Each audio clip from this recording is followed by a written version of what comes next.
하나님 아버지, 오늘 또 우리를 부르시고 또 우리로 주의 복음에 증인된 삶으로 인도하시는 주님을 찬양합니다. 주의 말씀을 듣고 우리가 주의 말씀으로 순종하며 또 우리 변화된 삶으로 주께 영광 돌리는 우리 모두가 되게 인도하여 주시옵소서. 주님을 찬양하며 예수님 이름으로 기도합니다. 아멘. 사도행전 1장 8절은 사도행전의 어떤 주제와 같은 말씀이라고 우리가 전에 나눴습니다. 오직 성령이 너에게 임하시면 너희가 권능을 받고 예루살렘과 온 유대와 사마리아와 땅끝까지 이르러 내 증인이 되리라. 우리가 성령의 권능을 받고 증인된 삶을 살아야 하는 우리의 부르심에 대해서 우리가 확인하고, 우리는 다 증인 공동체로 그렇게 부름받고 살아가고 있습니다. 오순절 성령님이 오셔서 사도들에게 임하시고 그 권능으로 이제 증인된 삶을 살아가는 이 사도행전의 역사를 우리가 계속 살펴보고 있습니다. 지난 주일 우리는 나면서부터 걷지 못하는 사람이 완전히 나아서 사람들이 보는 앞에서 걷고 뛰고 하나님을 찬미하는 그 모습을 보았습니다. 그를 아는 많은 사람들, 그가 구걸하며 걷지 못하던 성전 미문에 앉아 있음을 알아봤던 모든 사람들은 몹시 놀랐습니다. 또 베드로와 요한 곁에 요한을 붙들고 머물러 있는 그를 본 사람들 모두가 그들이 있는 성전 바깥들 솔로몬의 행각으로 다 달려왔습니다. 사람들이 모여들었고 이 안전뱅이에게 무슨 일이 일어났는지 알고 싶어졌습니다. 여러분, 이 사건은 그냥 그것을 듣고 본 사람들은 그냥 지나치기에 너무나 엄청난 것이었기 때문에 그들에게 필요한 것은 이 사건이 어떻게 된 일인지 그 사건의 의미를 설명해 줄 사람, 그 사건의 증인이 필요했습니다. 이 광경을 본 베드로는 사람들이 몰려온 그것을 이용해서 그 사람들에게 설교를 시작하고 있습니다. 여러분, 오순절 성령 강림 사건 후에 성령이 왜 임하셨는지에 대해서 베드로가 설교를 했습니다. 그 설교를 듣고 그날 3,000명이 회개하고 예수를 믿었다고 2장에서 우리가 살펴보았습니다. 오늘 역시 안전뱅이를 고치고 나서 또 오늘 베드로가 설교를 합니다. 사도행전 뒤에 4장 4절에 보면 오늘 이 설교로 5,000명의 사람들이 주님 앞으로 돌아오게 되었다라고 말씀하고 있습니다. 여러분, 성령 강림 사건이나 나면서부터 걷지 못한 이 사람이 일어나서 거론한 이 사건은 살아계신 하나님이 아니면 도저히 일어날 수 없는 일들입니다. 여러분, 우리가 지금 믿고 있는 우리의 신앙 기독교는 그냥 우리의 상상, 그냥 관념, 지식의 체계가 아닙니다. 기독교는 뭔가 일어난 일입니다. 일어난 일, 그리고 우리 앞에 나타난 그 무엇이고 우리가 마주하는 그 무엇이라고 할 수 있습니다. 이런 본문에서 왜 사람들이 베드로와 그 안전뱅이가 있는 그곳으로 몰려왔습니까? 놀라운 기적적인 사건이 그곳에서 그 사람들을 통해서 일어났기 때문에 그렇습니다. 이 안전뱅이는 나음을 입은 사람입니다. 여러분, 2장에서 오순절 성령 강림 사건으로 인해서 사도들과 그곳에 있던 많은 사람들에게 나타난 그 난곳방언, 기이한 일들, 그 결과 때문에 사람들이 몰려들었고 그리고 말씀을 들었습니다. 이와 마찬가지로 이제 베드로 앞에 이 기적의 놀라움을 보고 궁금해하고 그 의미를 알고 싶어하는 사람들이 몰려왔습니다. 이것은 다 살아 역사하시는 하나님의 임재요, 하나님의 실제라는 것을 우리가 믿고 알 수 있습니다. 여러분, 어떤 사람이 이렇게 표현했습니다. 기독교는 사건의 연속이다. 여러분의 인생 가운데 이 기독교가 하나의 사건으로 여러분의 인생을 뒤집어 놓고 여러분의 사건을 완전히 변화시키는 그 사건으로 다가온 경험이 있으십니까? 많은 사람들은 기독교를 이론적인 관심을 가지고 지적인 관심만을 가지고 탐구하려고 그렇게 찾아오는 사람들이 있습니다. 여러분, 기독교에 대해서 그런 관심을 갖는 것은 아주 매력적으로 보이고 매력적입니다. 그러나 그것은 진짜는 아닙니다. 세상의 어떤 사람들은 이 세상에 여러 종교들, 큰 종교들이 있는데 그 위대한 가르침 가운데 기독교도 그 가운데 하나가 아니겠느냐. 다 각 종교마다 우리에게 가르쳐 주는 것은 어떻게 우리가 이 세상을 살아야 하는가를 가르치고 있는데, 윤리적인 삶, 도덕적인 삶, 우리가 어떻게 올바르고 다른 사람과 공생하며 정말 존경받는 그런 삶을 살 것인가를 가르쳐 주는데 기독교도 그런 거 아니냐, 그렇게 이야기하기도 합니다. 그러나 여러분, 정말 위험한 것은 기독교를 많은 것 중에 하나의 관점으로, 또 삶에 대한 하나의 태도로 축소시키는 것, 그것은 너무나 위험한 것입니다. 여러분, 우리가 믿는 기독교는 특별합니다. 다른 것과 비교할 수 없는 특별한 것이고, 기독교는 역사적이고 기독교는 사건입니다. 여러분, 이 사건이라고 하는 것은 어떤 이야기냐면, 기독교는 1차적으로 일어난 일이 있습니다. 하나님께서 하신 일이 있습니다. 그리고 그 뒤에 이어지는 것이 그 일어난 일을 설명해 주는 가르침입니다. 지금 베드로가 안전뱅이가 일어나고 많은 사람들이 그것이 궁금해서 몰려온 사람들 앞에 행하고자 하는 것이 바로 이것입니다. 위대한 하나님의 역사, 그 사건을 이제 그들에게 그 의미가 무엇인지 또한 증인으로서 그들에게 전해주려고 하는 것입니다. 여러분, 기독교는 사건이라고 그랬습니다. 성경을 보면 사건의 연속입니다. 하나님께서 천지를 창조하시고 하나님이신 예수님께서 육신을 입고 이 땅에 우리를 구원하시기 위해 오셨고, 예수님 약속대로 성령님께서 오셨고, 그리고 병자들을 치유하시는 일, 여러분, 모든 것이 다 사건입니다. 그 생각으로 그냥 우리가 지어낸 것이 아니라 그 사람들이 보고 경험하고 우리가 삶 가운데 부닥쳤던 사건인 것이죠. 우리를 주님께서 구원하시고 우리가 이 자리에 모여 예배를 드릴 수 있는 것, 이거 다 살아있는 사건입니다. 그래서 믿음은 살아계셔서 우리 가운데 일하시고 역사하시는 하나님에 대한 우리의 믿음의 반응입니다. 우리의 반응이 바로 믿음이라고 할 수 있습니다. 이렇게 몰려온 그 유대인들, 많은 사람들에게 베드로는 이렇게 이야기하고 있습니다. 12절 말씀을 같이 한 목소리를 읽겠습니다. 시작. 베드로가 이것을 보고 백성에게 말했습니다. 이스라엘 사람들이여, 왜 이 일을 이상하게 생각합니까? 또 우리 자신의 능력과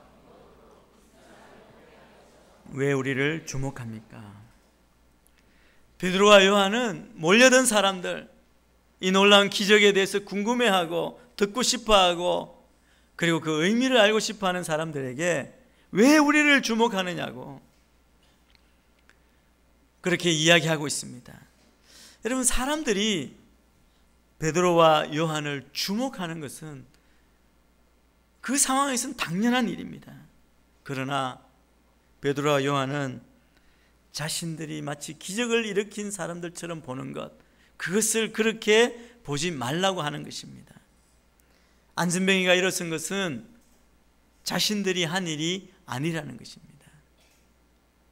먼저 우리가 기억해야 할 것은 이 베드로와 요한의 태도가 참된 증인의 모습이요, 참된 증인의 태도라고 할 수 있습니다.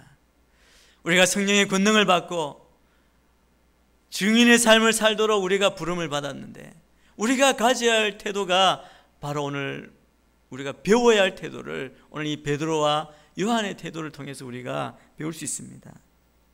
여러분, 이 기적 사건을 통해서 우리가 주목해야 할 것이 무엇입니까? 그것은 이 모든 일 가운데 살아계신 하나님께서 역사하신다는 사실입니다. 지금 이 자리에 우리의 삶 가운데에도 살아계신 하나님이 우리 가운데 간섭하시고 역사하고 계십니다. 여러분, 건강한 믿음을 가진 사람들의 특징은 사람들로부터 주목받기를 원치 않습니다. 여러분, 세상의 관점은, 세상 사람들은 사람들의 인기를 구합니다. 많은 사람, 자기 편을 얻기를 원하고 자기를 따르는 사람들이 많이 생기기를 원합니다. 그것 때문에 모든 인생을 거는 사람들도 있습니다. 그러나 참된 증인, 믿음을 가진 사람들은 우리가 인생의 중심이 아니고 우리가 주목받는 인생이 아님을, 우리가 주목받기를 원치 않는 그런 태도로 살아가는 것입니다. 그뿐 아니라 그 사람들은, 참된 정의는 오히려 그 사람들로 하여금 정말 우리가 바라보아야 할, 주목할 분, 하나님을 주목하게 만듭니다. 그래서 우리가 하나님을 가리고 서 있는 사람, 그 은혜의 입구를 막고 있는 사람이 아니라 비켜서서 안내하고, 그분께로 안내하고 보여드리고 그분을 주목하게 하는 자라는 사실입니다. 여러분, 만약 베드로가 자신에게 주목하는 그 사람들의 시선을 더 자기를 주목하려고 하도록 하게 했다면 아마 자신의 그 능력, 자신이 얼마나 경건한 사람인지, 그 자기가 얼마나 깊은 신앙생활을 하는 자인지를 계속 보여주려고 했을 것입니다. 아마 정말 쉽게 이렇게 이야기할 수도 있었을 것입니다. 이 안전뱅이는 여러분이 아는 대로 다 걷지 못하고 앉아있던 사람입니다. 그러나 이 일어난 것을 여러분 보십니까? 혹시 여러분 가운데 아픈 사람 또 있습니까? 저에게 오십시오. 제가 안수기도 해주겠습니다. 뭐 이렇게 하면서 자기 이름을 알리려고 했을 것입니다. 그러나 여러분, 베드로는 그렇게 하지 않습니다. 왜 우리를 주목합니까? 여러분, 설교이든 신유의 기적이든 어떤 능력이든 어떤 일이든 우리가 초점이 되면 안 됩니다. 인간이 초점이 되면 안 된다는 것입니다. 사람들이 우리를 향해서 칭찬하고 감탄하고 또 우리에게 영광을 돌릴 때 우리는 정말 조심해야 합니다. 여러분, 모든 사람들이 우리를 바라볼 때 우리는 당연히 우리의 시선을, 그 사람들의 시선을 주님께로 돌려야만 합니다. 여러분, 정직하게 우리의 모습을 보면 우리에게 어떤 능력이나 우리가 어떤 것을 가지고 있는 자들이 아님을 압니다. 어떤 놀라운 변화나 기적도 우리가 뭔가를 해서 잘나서 된 것이 아닌 것입니다. 여러분의 모습을 한번 생각해 보십시오. 지금까지 이 순간 여러분이 어떤 일을 이루고 앞장서서 모든 어떤 일을 성취했을 때 사람들이 칭찬하고 그리고 찬사를 보낼 때 여러분은 어떻게 행동하셨습니까? 우리는 내가 받은 그 찬사를 그 순간 하나님께 돌려야 합니다. 우리가 할 것은 감사와 찬양입니다. 그리고 또 우리는 베드로처럼 하나님을 주목하게 할 뿐만 아니라 그것을 복음을 전할 수 있는 증인으로서의 사명을 감당할 수 있는 기회로 삼아야 합니다. 여러분, 이것이 건강한 신앙입니다. 증인으로 부름받은 우리의 사명이라고 할 수 있습니다. 항상 우리는 하나님께서 공급하시는 능력으로 주의 이름으로 우리가 이 일을 했을 뿐입니다. 나는 아무것도 아니고 주님이 하신 것입니다. 그 사실을 우리가 인식하고 고백하는 그런 삶을 살아야 합니다. 여러분, 혹시 우리가 만약 능력 있는 분을 알고 큰 은사를 가진 분을 알고 계신 분도 계실 겁니다. 그런 분들이 많은 능력을 행하고 크다란 일을 이루신 분들, 이런 분들이 만약 지금 여기 베드로와 같은 그런 태도, 그런 자세를 갖추지 않고 그 사람의 모습에서, 그 사람의 말에서, 행동에서 자기 자랑이 드러난다면 여러분, 그 다음부터 여러분 경계를 해야 합니다. 왜냐하면 자칫 잘못하면 그 사람과 함께 망할 수 있기 때문에 그렇습니다. 저는 여러분이 오늘 이 말씀 베드로의 태도를 통해서 우리 안에 영적 분별력이 올바로 세워지게 되기를 축복합니다. 그러면 베드로는 어떻게, 어떤 내용으로 하나님을 주목하게 했는지 그것을 살펴보겠습니다. 13절부터 16절까지 말씀입니다. 같이 읽습니다. 시작. 아브라함과 이삭과 야곱의 하나님, 곧 우리 조상의 하나님께서, 그러나 여러분은 일찍이 그를 넘겨주었고 빌라도가 놓아주기로 판결했음에도 당신들은 빌라도 앞에서 그것을 부인했습니다. 여러분은 거룩하고 의로운 분을 거절하고 도리어 살인한 사람을 놓아달라고 요청해 생명의 근원 되시는 분을 죽였습니다. 그러나 하나님께서는 그분을 죽은 사람들 가운데서 살리셨습니다. 우리는 이 일에 대해 증인들입니다. 예수의 이름을 믿는 믿음으로 인해 그분의 이름이 여러분이 보고 아는 이 사람을 온전케 했으니 예수로 인해 난 믿음이 여러분 앞에서 이같이 그를 완전히 낫게 했습니다. 여러분, 솔로몬 행각에 모여든 사람 앞에 베드로가 설교하는데 베드로의 설교의 가장 중심은 무엇이냐면 예수 그리스도 하나님이십니다.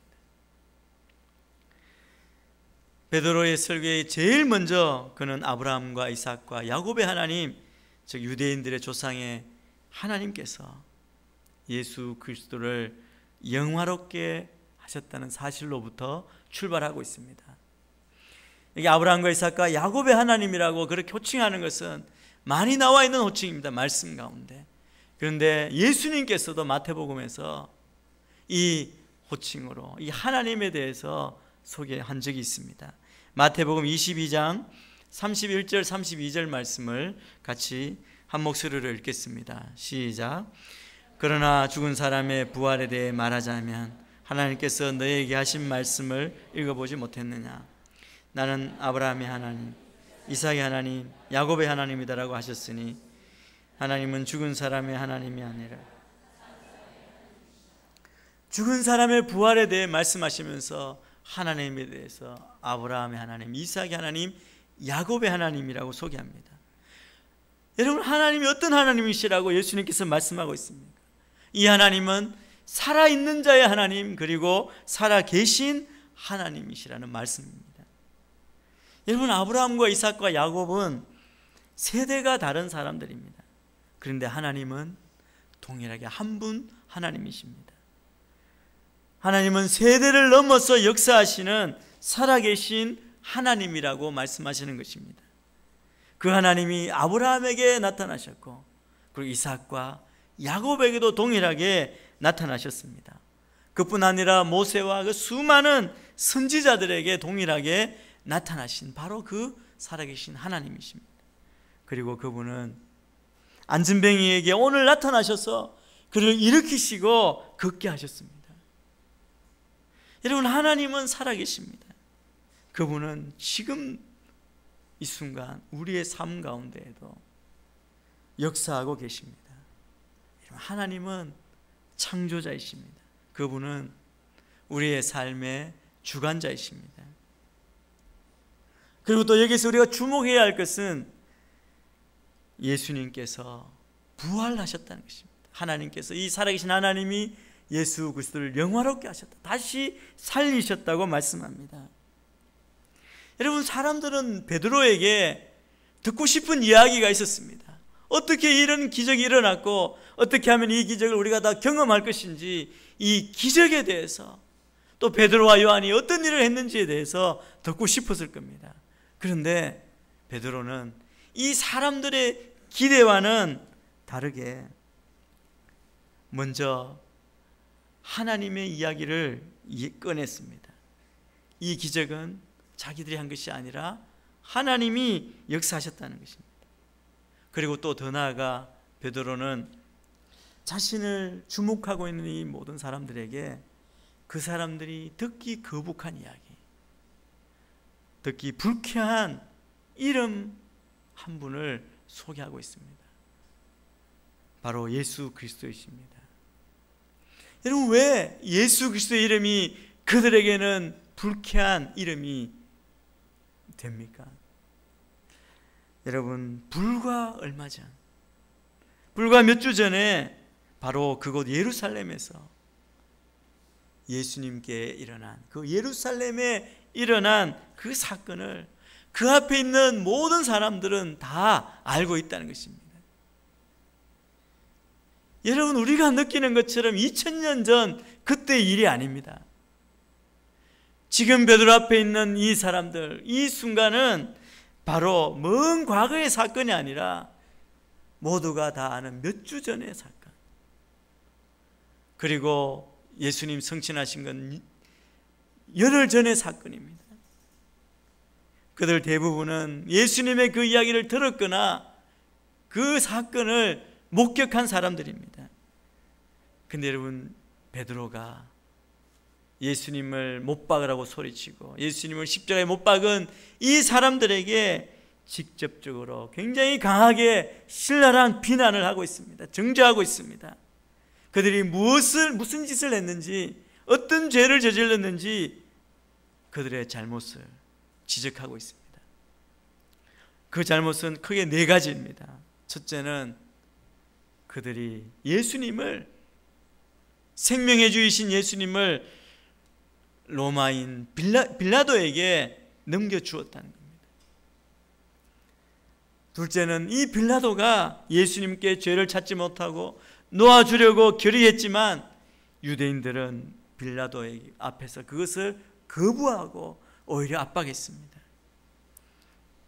그리고 셋째, 거룩하고 의로운 예수 그리스도를 거부하고 그 대신 살인자였던 바라바를 놓아달라고 청했습니다.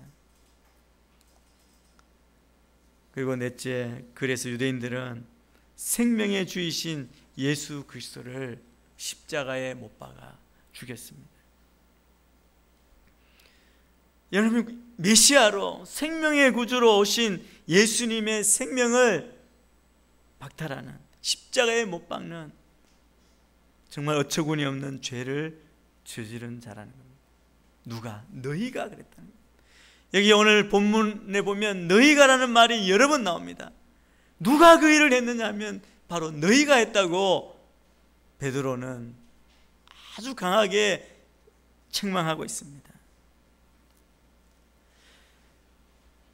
여러분, 예루살렘의 그 유대인들이 거부했고 죽였던 예수 그리스도를 오늘 말씀해 보면 베드로가 뭐라고 이야기하고 있습니다. 이 예수를 하나님이 다시 살리셔서 영화롭게 했는데 그 일에 베드로와 요한, 이 사도들이 그 일, 부활의 예수 그리스도의 증인이라고 그렇게 주장합니다.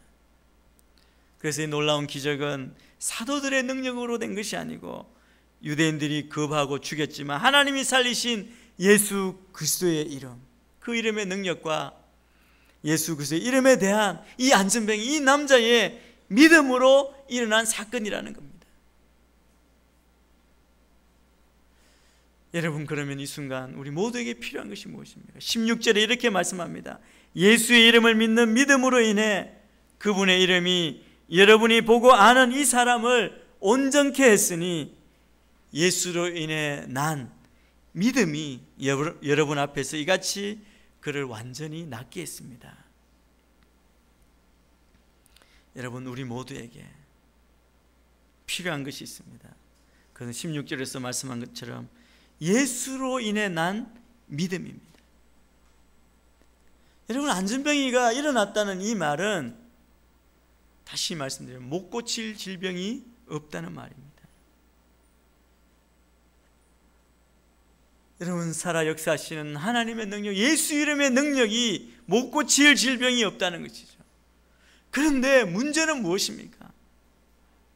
문제는 예수로 말미암아 난 믿음이 없다는 겁니다. 우리의 문제는 그 믿음이 없다는 것입니다. 그렇기 때문에 우리가 주님 앞에 구해야 할 것은 주님 이 믿음을 주십시오. 오늘 나를 통해서 영화롭게 되옵소서. 저는 부활하신 주님의 영광을 보며 부활의 증인, 복음의 증인의 삶을 사는 우리가 이 믿음으로 담대하게 나아가시게 되기를 축복합니다. 이제 베드로는 그 사실, 분명한 너희들이 무슨 잘못을 하고 무슨 일을 저질렀는지 이야기하고 유대인의 결단을 촉구합니다. 여러분, 안전병이는 예수 그리스도의 이름으로 믿고 병고침을 받은 후에 사도들의 제자가 됐고 또 그 제자들을 쫓았다, 추종했다고 이렇게 기록하고 있습니다. 그것처럼 이제 유대인들도 동일하게 나사렛 예수의 이름을 믿어야 한다는 것입니다. 여러분, 이 도전은 2000년이 지난 우리에게도 동일한 도전입니다. 나사렛 예수 그리스도의 이름을 믿어야 하는 것입니다. 이와 같은 결단과 순종을 요구하며, 여러분, 그전에는 강하게 설교했던 베드로의 어투가 좀 부드럽게 그들을 위로하며 또 격려하는 말투로 바뀌고 있습니다. 17절, 18절 말씀입니다. 같이 읽습니다. 시작. 형제들이여, 이제 나는 여러분이 여러분의 지도자들처럼 무지해서 그렇게 행동했던 것을 압니다. 그러나 하나님께서는 모든 예언자들의 입을 통해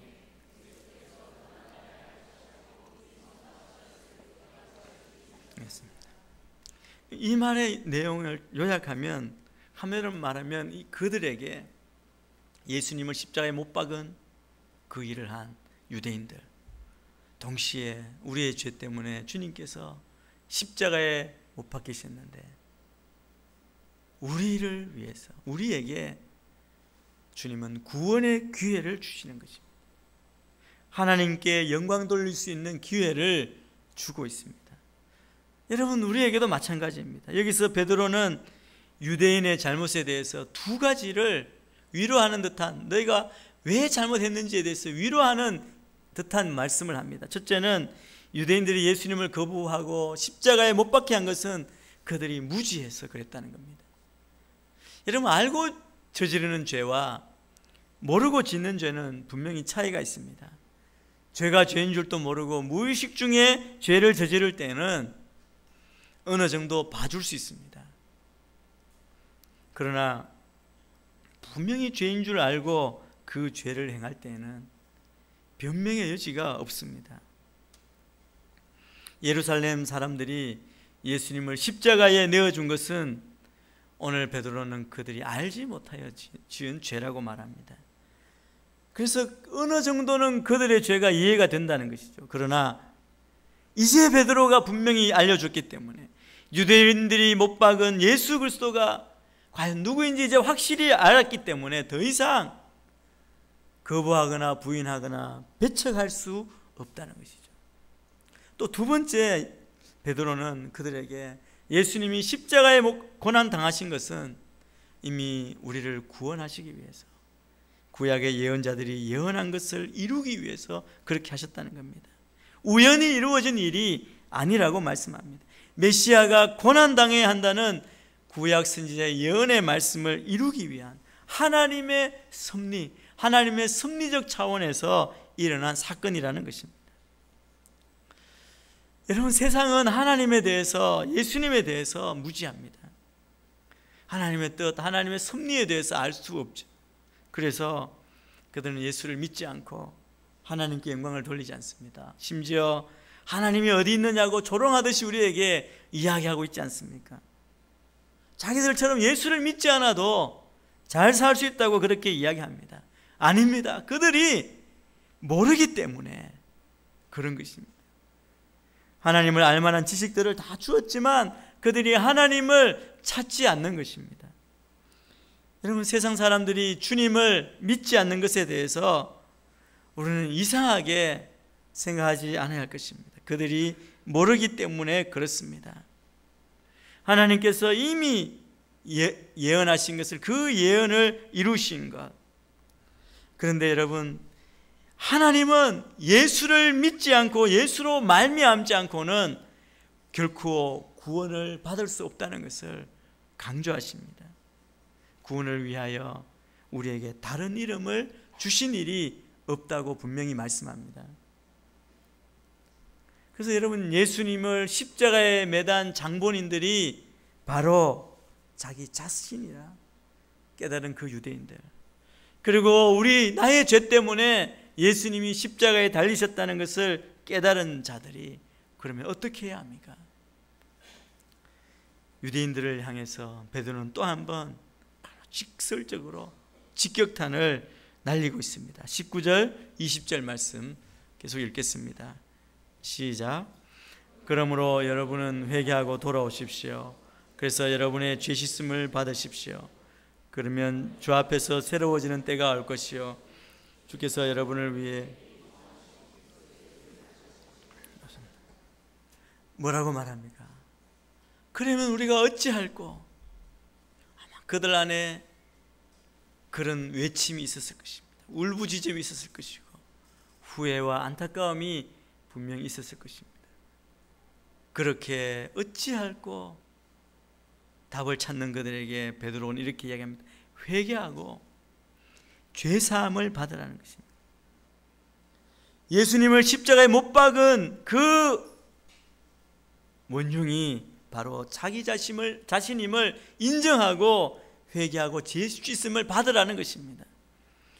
여러분, 우리의 죄가 아무리 진홍같이 붉을지라도 회개하고 주님께 돌아가면 우리의 모든 죄는 십자가에서 예수님께서 다 담당하시고 어린 양 되셔서 우리의 죄가 예수님께 다 전가되고 우리는 흰눈처럼 양털같이 희게 되는 역사가 일어납니다.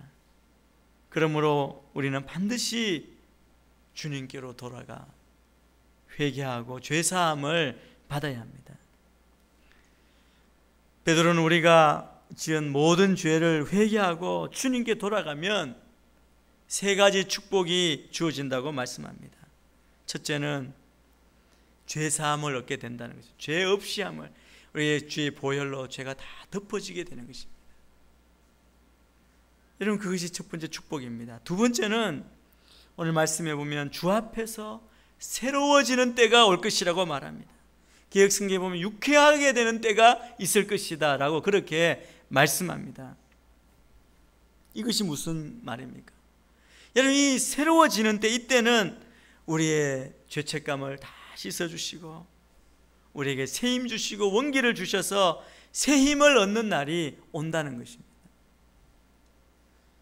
여러분, 이건 다시 말씀드리면 우리가 예수를 믿고 누리는 구원의 감격을 말하는 것입니다. 여러분, 예수님을 만난 그 첫사랑의 감격, 구원받은 자로 누리는 그 감격이 우리의 온 인생에 새 힘을 주고 기쁨으로, 정말 샘솟듯한 기쁨이 우리의 삶 가운데 넘치는 그 삶을 살았던 때, 그때를 이야기합니다. 그것이 우리에게 회개하고 죄사함을 받은 자에게 주는 축복이라는 것입니다. 그리고 더하여 세 번째 우리에게 주시는 축복이 있습니다. 그것은 주님께서 우리를 위해서 미리 정하신 그리스도 예수를 다시 보내어 주신다. 이것은 예수님의 재림을 말씀하고 있습니다. 부활 승천하신 주님은 하늘에 올라가셔서 계속 우리 죄를 용서해 주시고 위로와 용기를 주시고 우리와 함께 하시지만 언젠가 올라가신 그대로 다시 오실 것입니다. 재림하셔서 우리에게 상 주시고 복 주시고 우리의 영원한 생명의 길로 인도하실 뿐 아니라 인류를 심판하실 것이라고 말씀하십니다. 여러분, 이 모든 축복의 약속이 이미 하나님 말씀 구약에 다 기록되어 있다는 사실을 베드로는 또 우리에게 증명해 주고 있습니다. 그러면서 설교를 마무리 짓고 있습니다. 베드로는 이 뒷부분에 특히 구약의 세 줄기를 이야기합니다. 즉 모세와 사무엘과 아브라함을 예수 그리스도와 연결하고 있습니다. 첫째는 모세가 자기 뒤에 올 한 예언자, 그 선지자가 바로 예수님이라는 것입니다.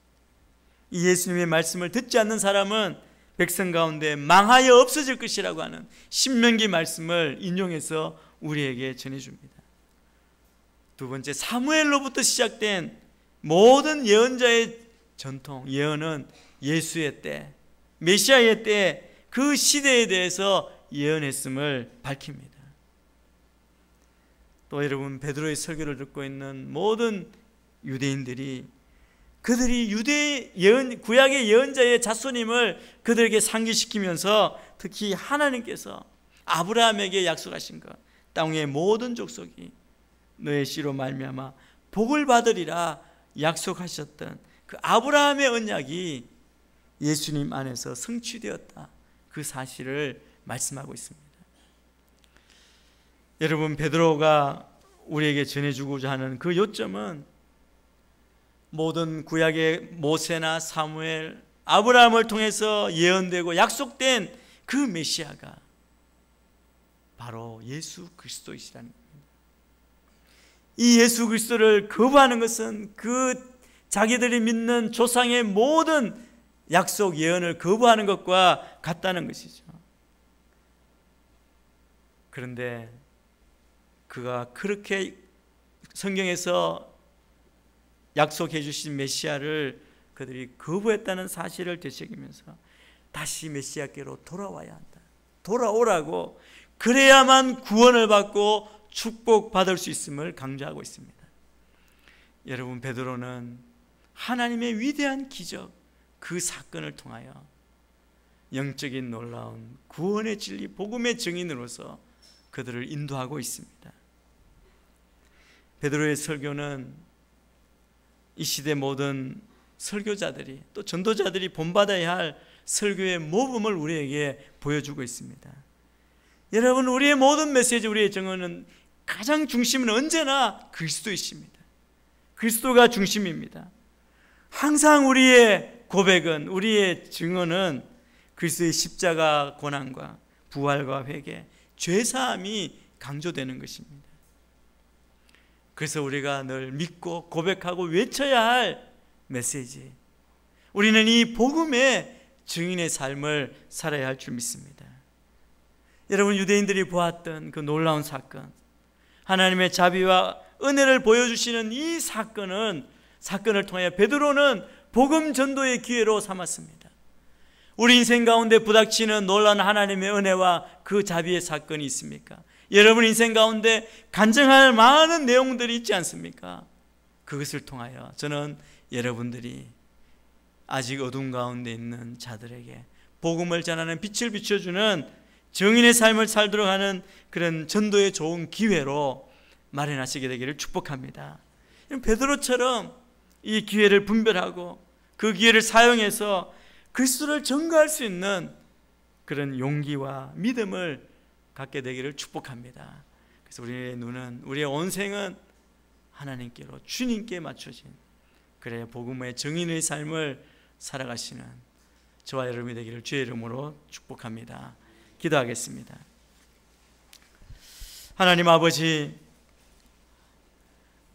이 땅에 오신 주님을 찬양합니다. 이 땅에 성령님으로 보내주셔서 우리로 믿고 구원받고 성령 충만하게 또 성령의 권능으로 살게 하심을 감사합니다. 우리가 주님을 만남으로 우리의 온생이 변하게 해주셨음을 감사합니다. 부활의 주님을 만난 그 감격과 그 은혜를 인하여 우리가 다시 한번 그 권능으로 예수의 증인으로 살게 하여 주옵소서. 복음의 증인으로 살게 하여 주시옵소서. 예수님 이름으로 기도합니다. 아멘.